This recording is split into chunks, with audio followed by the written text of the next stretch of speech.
Kapatid ni David Licauco nagpasalamat sa pagdamay na ginawa ni Barbie sa pamilya nila.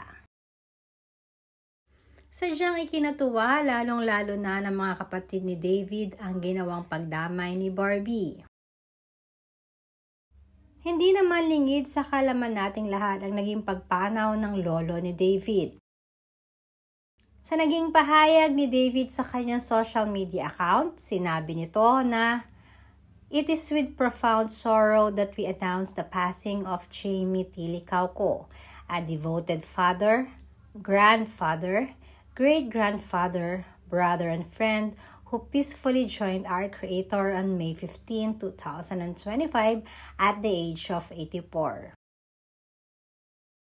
Na-share din ni David sa kanyang social media account ang picture niya kasama ang lolo at may caption na, "The wisest man I knew, always chasing greatness, always sharing his wisdom.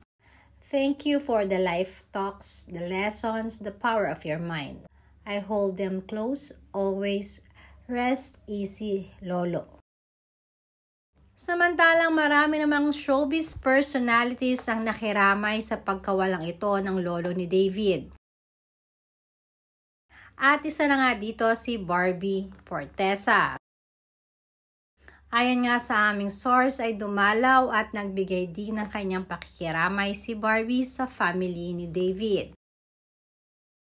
Isang bagay di umano na ipinagpapasalamat ng pamilya ni David, ganoon na rin ang mga kapatid nito. Malaki di umano ang naitulong ni Barbie kay David para malagpasan ang isang kalungkutan katulad ng pagpanaw ng kanyang lolo.